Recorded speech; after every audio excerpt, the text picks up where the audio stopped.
distingués membres de Nouvelles Perspectives Suisses, mesdames et messieurs membres de la presse, distingués invités, mesdames et messieurs, en ma qualité de porte-parole au nom de l'ONG Nouvelles Perspectives, représenté par son président exécutif, Dr Mathias Sengay, j'ai l'honneur de vous souhaiter la bienvenue à cet événement important que représente la publication de la déclaration préliminaire de la mission d'observation électorale de NPS, Nouvelles Perspectives Suisses, sur le déroulement de l'élection présidentielle du 12 avril 25 en République du Gabon.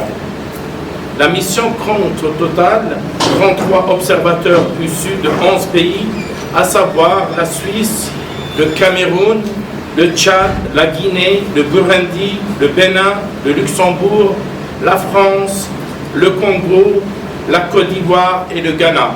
Ces observateurs ont été déployés dans quelques provinces de la République du Gabon. La mission a observé l'élection présidentielle conformément aux principes et lignes directrices régissant le déroulement des élections démocratiques et aux lois de la République du Gabon.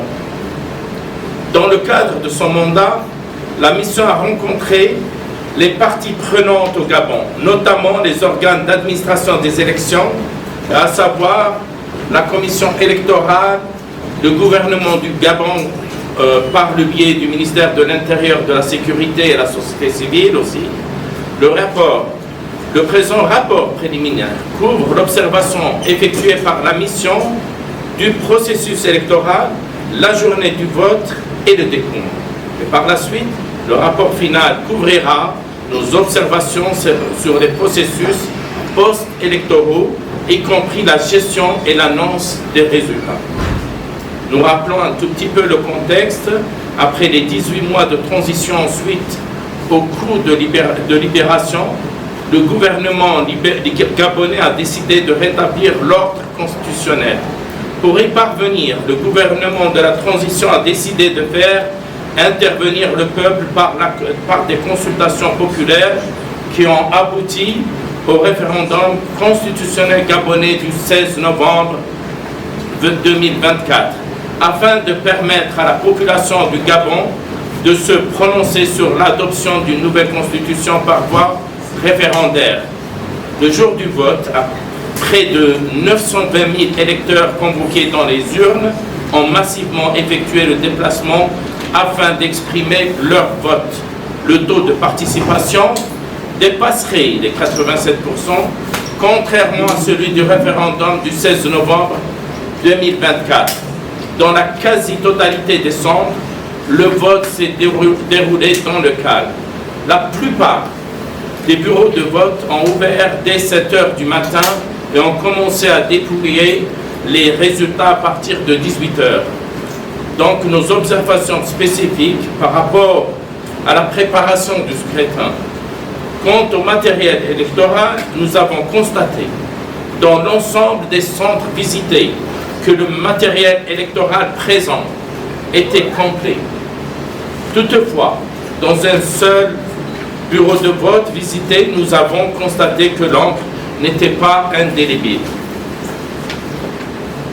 S'agissant des urnes, selon les dispositions prévues par la loi, elles étaient toutes dans l'ensemble des centres de vote que nous avons visités transparentes et scellées. Nous avons remarqué que les bulletins de chaque candidat ont été bien présents et en quantité suffisante. Les délégués des candidats en majorité ont été quasiment absents dans tous les bureaux de vote visités. Seul un candidat a assuré la présence de ses délégués dans les bureaux de vote. Le registre des électeurs était affiché convenablement à l'extérieur des bureaux de vote, des votes observés.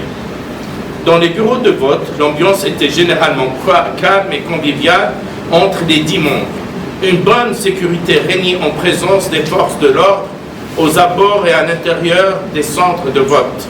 Nous avons enregistré quelques rares frictions minimes entre certains membres du bureau et des électeurs. Les membres des bureaux que nous avons visités s'observaient, se surveillaient dans le calme, tout en respectant leurs prérogatives dans une bonne harmonie et se tenaient aux limites de leur mandat. Aucun incident n'a été enregistré de ce côté. Par rapport au déroulement du vote, les procédures d'identification des électeurs étaient bien respectées.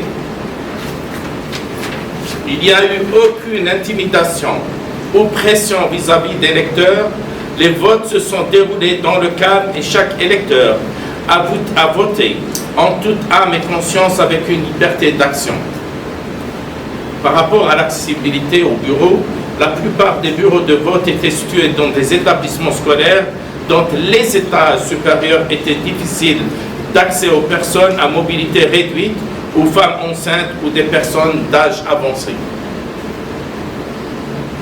Quant aux files d'attente, en matinée, elles étaient certes longues, mais la gestion était efficace par les agents de l'ordre. Pendant les files, l'après-midi, les files étaient plus importantes car l'affluence et l'engouement des électeurs étaient à son comble. En effet, les files d'attente dans la plupart des centres étaient grandes, ce qui témoigne bien de l'esprit civique des Gabonais et également de leur engagement. Des personnes handicapées du troisième âge et des femmes ont été dans des situations inconfortables par rapport à l'attente dans les longues files. Maintenant, par rapport au dépouillement des votes, donc nous avons pris part au dépouillement qui a commencé entre 18h et 18h30 dans les bureaux de vote visités. Nous avons pu observer une innovation qui est celle de compter les poubelles avec les bulletins validés. Le mot poubelle utilisé dans le scrutin. Les membres du bureau ont eu des difficultés au début, mais au fur et à mesure, ils ont fini par s'habituer. Le dépouillement est fini approximativement dans la majeure partie des bureaux de vote entre 22h et minuit. Les procédures de comptage ont été respectées dans la grande majorité des centres visités. Donc, très peu seulement, on a pu noter que certains scruteurs avaient une méconnaissance des mécanismes et des règles de comptage lors des dépouillements des votes. La mission d'observation électorale de Nouvelles Perspectives Suisses a constaté la présence de plusieurs organisations d'observation électorale nationales et internationales dans les différents centres visités. Après le dépouillement public, s'en est suivi directement l'affichage des procès-verbaux devant chaque bureau de vote. L'environnement général, donc les agents de force de l'ordre ont été déployés autour des bureaux dans la totalité des centres de vote dans les villes et aussi ceux bien les plus éloignés. En conclusion, vu des observations submentionnées, la mission tire les conclusions suivantes. Le scrutin du 12 avril 2025 s'est déroulé dans le calme, l'ordre, la discipline, l'équité et la transparence. Elle déclare en conséquence que le dit scrutin était libre et démocratique. La mission d'observation électorale NPS, Nouvelle Perspective Suisse, félicite les autorités en charge des élections ainsi que l'ensemble du peuple gabonais qui a fait preuve de civisme et de maturité. En attendant la proclamation définitive des résultats du scrutin du 12 avril 2025, la mission invite tous les leaders politiques et autres acteurs de la société civile à la sérénité et au fair play. Nous appelons le candidat qui sera élu à œuvrer pour l'épanouissement du peuple gabonais dans un cadre démocratique en défendant le projet de société qu'il a porté pendant sa campagne et à œuvrer à l'implication de la population dans la vie sociale et politique. La mission encourage les parties prenantes des consultations électorales, en particulier la population gabonaise, à toujours garder le même état d'esprit de paix et de tolérance pour les prochaines échéances électorales. NPS, Nouvelle Perspective Suisse, réaffirme sa disponibilité à toujours accompagner le peuple gabonais dans son inspiration légitime à la démocratie et au progrès. Voilà en quelques mots, mesdames et messieurs, le contenu de la déclaration de notre ONG internationale sur l'élection présidentielle du 12 avril 2025. sur toute l'étendue du territoire national. Je vous remercie pour votre attention.